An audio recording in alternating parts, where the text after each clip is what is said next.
Louisiana Prep Scoreboard Show, presented by Lake Urgent Care and Total Occupational Medicine on 104.5 ESPN Baton Rouge. Welcome back to the Lake Urgent Care, Total Occupational Medicine, Louisiana Prep Scoreboard Show. Cade and Todd Black and Jimmy Roy producing the program tonight. Taylor Sharp and Ryan Kennedy, and getting our scores is Skip Cottrell. You can follow us on Twitter at Louisiana Prep, for a full scoreboard throughout the night. We go ahead and jump back on the Cardinal Financial Hotline. And Jimmy, help me introduce our next guest with a big win tonight. Yeah, in the Acadiana area. Southside 22, Acadiana 7. We have Coach Josh Fontenot, the only head coach at Southside High School. It's in their fourth year of varsity football. So welcome, Coach Fontenot. Guys, thanks for having us, man. We really appreciate it. Coach, this was the first time that you mentioned in the paper, this was the first time you felt like you didn't have to do anything special, that you could play your brand of football and have a chance against Acadian. Yeah, that's right. I mean, the first 3 years we've played them, I kind of just thought we were outmanned, especially up front. And this year I thought, our boys were playing well, and I thought we had a chance to just let's go be us. And in the past, we may have been able to do it too, but maybe we forced the issue a little bit and weren't as confident in ourselves as we should have been. But tonight, we kind of just played our football and played our game, and coaches had a good plan, and the kids were amazing in executing it, and they were confident as well, so that helped. If I'm not mistaken, last year you switched from a spread offense to a double slot veer offense, something like Parkview for the local people that Parkview used to run. What was your reasoning behind that?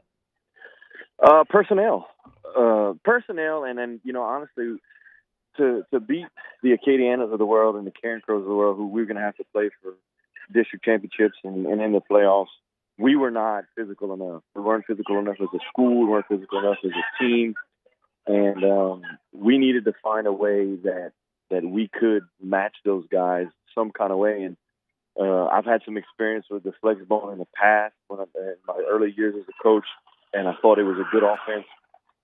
Our offensive coordinator now, Paul Mono, has been with me since the beginning, and he and I kind of looked at it and said, okay, I think it's time. Dylan Monette graduated, and he was a really good spread quarterback for us.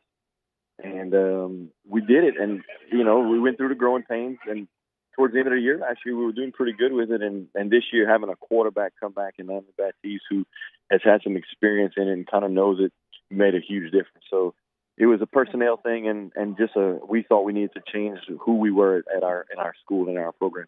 Coach, I can remember, no telling how long ago, I'll probably show my age, 10, 12 years ago, that Hoover, Alabama, the coach he was spread, but he liked to in the spring, he stayed in the eye because he wanted his team to mentally be physical, and he thought that the spread didn't do that for him. You talk about it fits your personnel. Do you think it helps your kids mentally as well?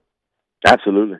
I 100% agree with that. And when I was a head coach at Crowley, we kind of did the same idea where we got in the spring one year and they said, okay, we're just going to get in the eye and pound each other for 10 days in the spring. And then when we got into it, we said, well, man, this kind of works. And yes, I do it all that. I do agree. I really believe that, especially nowadays where people want to throw the ball around and kind of do what they see on TV, our game is slowly becoming, I think, a little more soft in times. And you see, go back to 2 years ago when Karen Crow and Acadiana both won the state championships in 4 and 5A, and they were both split back veer.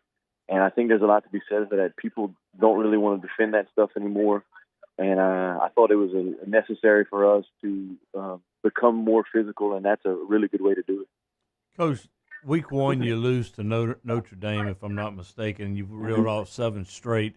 Early in the year, if I'm not mistaken, turnovers were an issue for you. And anytime you run this type of offense, the mesh points with your fullback and your quarterback are so important.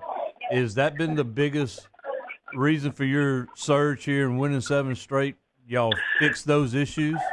I think it's part of it, yeah. But it was definitely a bad turnover a couple of weeks. I mean, we had 3 in the first game. We had 5 in the second game against Cecilia, which we ended up winning. But yes, and you know, we had some personnel changes in the backfield. We moved some guys around, and you know, we were still kind of figuring out who needed to be where.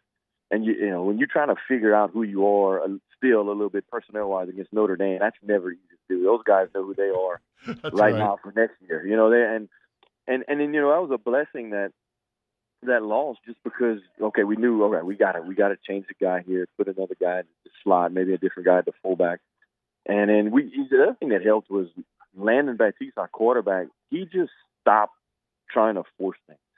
And I think Landon felt that he had to make the plays to win. And once he accepted the fact that the game's going to come to him, and this offense is a patient offense, and it just takes time to get the ball to the right guy, and eventually the big play will happen.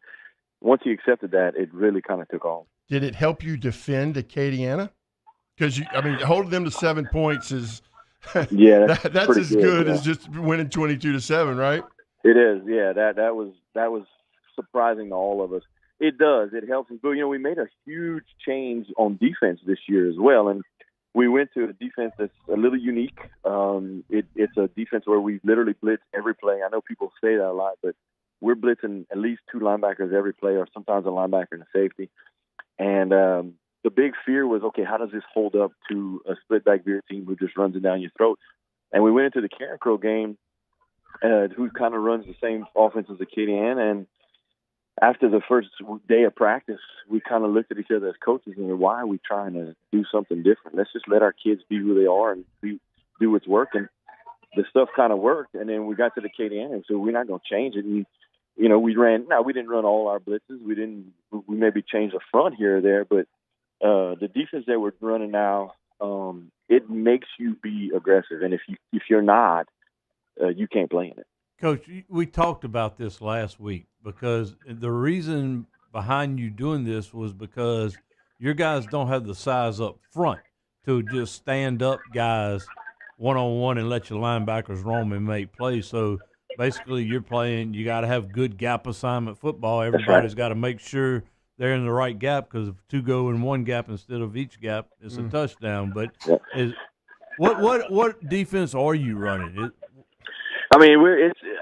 It's hard to say.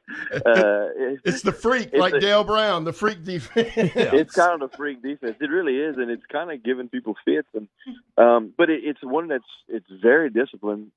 Just like you said, if you're not in the right spot, it's gone. There's a touchdown line. So you see this thing, and there's people blitzing all the time, and you kind of think, well, they just blitz and they just go, no discipline, nothing like that. No, not at all. It's probably a more disciplined defense. As far as it requires more discipline than anything we've run in the past.